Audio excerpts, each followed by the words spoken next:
अस्सलामु अलैकुम रहमतुल्लाहि व बरकातुहू। जी हाँ दोस्तों, उम्मीद है कि आप तमामी हजरात खैर आफियत से होंगे, तमामी लोग अच्छे होंगे।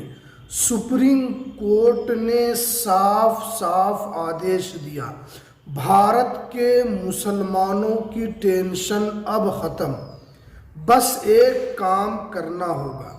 आज मैं आपको इस वीडियो के अंदर बताऊंगा कि सुप्रीम कोर्ट ने क्या कहा है और सुप्रीम कोर्ट ने मुस्लिमों के लिए क्या कहा है।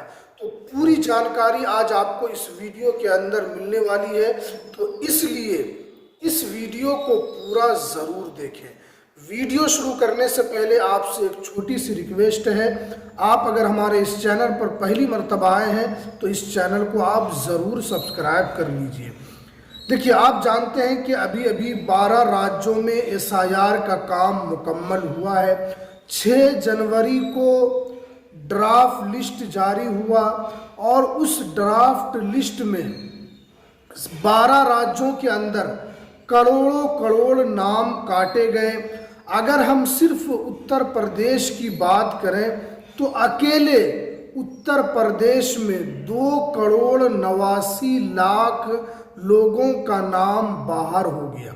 इसी वजह से उत्तर प्रदेश के मुस्लिम घबराए हुए हैं और उन्हें डर सता रहा है। और आप जानते हैं कि यूपी के अंदर डिटेंशन कैंप भी बन रहा है और वहाँ पर पुलिस झुग्गी झोपड़ी में जा रही है, लोगों का वेरिफिकेशन कर रही है और जो लोग कागज दिखा रहे हैं उनको तो छोड़ दिया जा रहा है, लेकिन जिसके पास कोई दस्तावेज नहीं है उनको डिटेंशन कैंप में डाला जा रहा है। मेरे पास भी काफ़ी लोग पर्सनल में मैसेज करते हैं कि हमें कौन सा दस्तावेज बनाना होगा, हमें कौन सा दस्तावेज तैयार रखना होगा। तो आज आपको पूरी जानकारी हम बताएंगे। देखिए, सबसे पहले हम आपको बताते हैं कि सुप्रीम कोर्ट ने एसआईआर को लेकर क्या कहा है। एसआईआर पर जो अभी लोग परेशान हैं, बहुत सारे लोग एसआईआर के मुखालिफ में हैं, तो अब सुप्रीम कोर्ट ने एसआईआर पर क्या कहा है। तो देखिए, एसआईआर पर सुप्रीम कोर्ट का मुख्य निर्देश, देखिए यहाँ पर साफ साफ बताया गया है कि एसआईआर पर सुप्रीम कोर्ट की सुनवाई, सुप्रीम कोर्ट की मुख्य निर्देश, ईसीआई के आदेशों पर लागू करवाया अमल, खास तौर पर बंगाल को लेकर सभी को ईसीआई का निर्देश मानना होगा। देखिए, आप जानते हैं कि जब से ये एसआईआर शुरू हुआ है तब से कोर्ट में मामला चल रहा है, कोर्ट में बहस पर बहस हो रही है।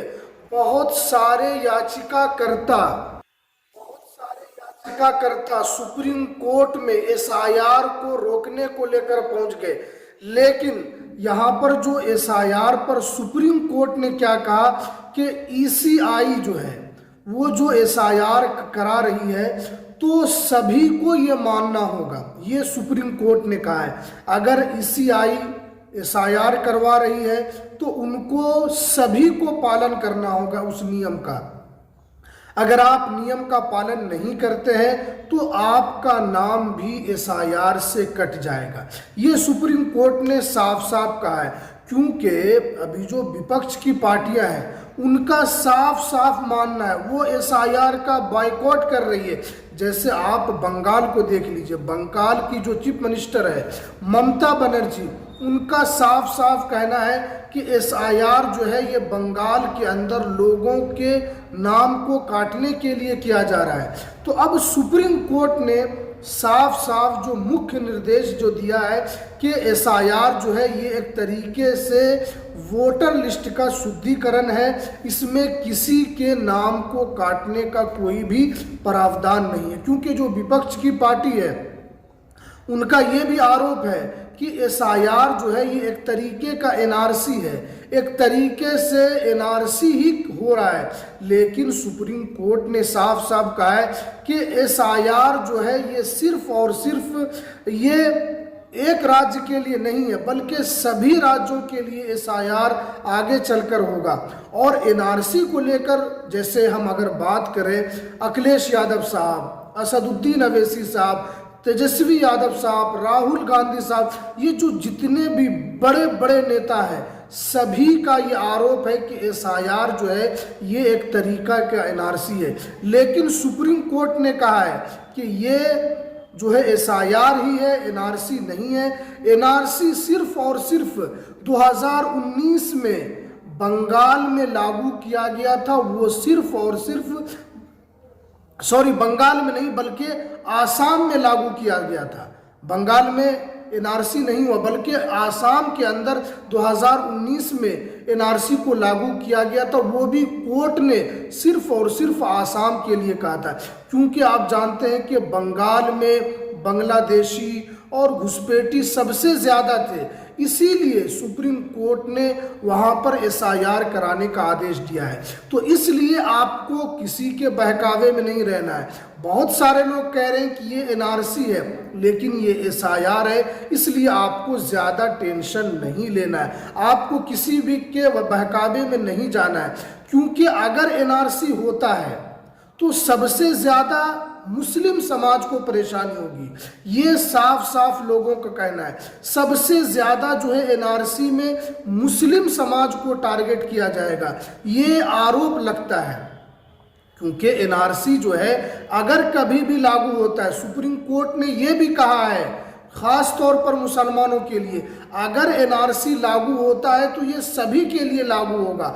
लेकिन जिस तरीके से बड़े नेता कहते हैं कि ये एनआरसी है, तो सुप्रीम कोर्ट ने इस बात का खंडन किया है कि ये एसआईआर ही है। इससे किसी भी मुस्लिम समाज को, किसी भी मुस्लिम व्यक्ति को घबराने की ज़रूरत नहीं है। और अगर एनआरसी होता भी है तो ये संविधान के दायरे में होगा। ऐसा नहीं है कि आपका नाम काट दिया जाएगा तो आपको देश से बाहर कर दिया जाएगा, ऐसा नहीं है। अगर आपका नाम कटेगा तो आपको अपील करने का वक्त दिया जाएगा, आपको अपने दस्तावेज जमा करने का वक्त दिया जाएगा।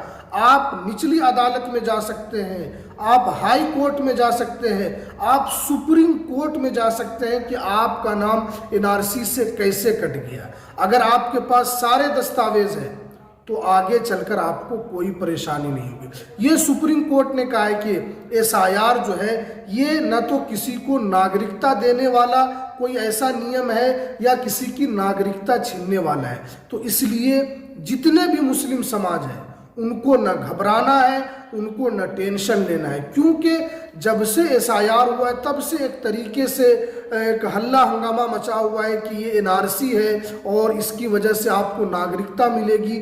तो ये नागरिकता देने का कोई सवाल ही नहीं उठता है, ये सुप्रीम कोर्ट ने कहा है। और उसके आगे आपको अपने दस्तावेज को बनाना है। ये सही बात है कि आपको अपने दस्तावेज को तैयार रखना है। अगर कभी भी एनआरसी आता है तो डायरेक्ट एनआरसी अगर आएगा तो आपको कुछ ना कुछ वक्त दिया जाएगा, आपसे जो दस्तावेज लिए जाएंगे तो आपको कुछ ना कुछ वक्त मिलेगा कि आप अपने दस्तावेज को दिखाइए। अगर आप भारत के नागरिक हैं तो आप अपने दस्तावेज को जमा कीजिए। ऐसा नहीं है कि आपको एनआरसी लागू होगा और आपको देश से बाहर कर दिया जाएगा, ऐसा नहीं है। तो इसलिए सुप्रीम कोर्ट ने भी साफ साफ कहा और एसआईआर को लेकर भी यहाँ पर जो गलतफहमी है लोगों की उसको भी दूर करने के लिए कहा है। और ईसीआई को भी सख्त निर्देश दिया है कि आप किसी का नाम नहीं काट सकते हैं। आप ज़बरदस्ती किसी का नाम काटते हैं तो ये संवैधानिक नहीं है, आप संविधान के तरीके पर नहीं चल रहे। ये भी एक तरीके से ईसीआई को सुप्रीम कोर्ट ने फटकार भी लगाई है कि आप गलत तरीके से, असंवैधानिक तरीके से किसी भी व्यक्ति का, चाहे वो हिंदू हो मुसलमान हो, किसी भी का आप नाम नहीं काट सकते। आपका काम है कि वोटर लिस्ट का शुद्धिकरण करना, वोटर लिस्ट में फर्जी तरीके से कोई है तो उसका नाम काटना।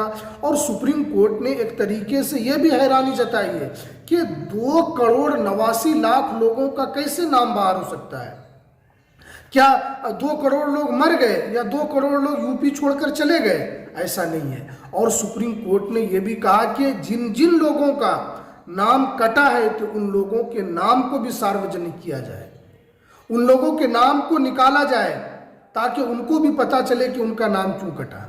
उन सभी लोगों के नाम को सार्वजनिक करने के लिए कहा गया है। तो इसलिए सुप्रीम कोर्ट ने भी साफ साफ बता दिया कि ये एक तरीके से जो SIR है ये वोटर लिस्ट को लेकर है, NRC को लेकर कोई भी आदेश नहीं है कि क्या NRC सभी राज्यों में एक तरीके से चल रहा है। इस तरीके की जो अफवाह है ये बिल्कुल गलत है। तो इसलिए आपको टेंशन नहीं लेना है, आपको अपना दस्तावेज आहिस्ता आहिस्ता जमा करते रहना है।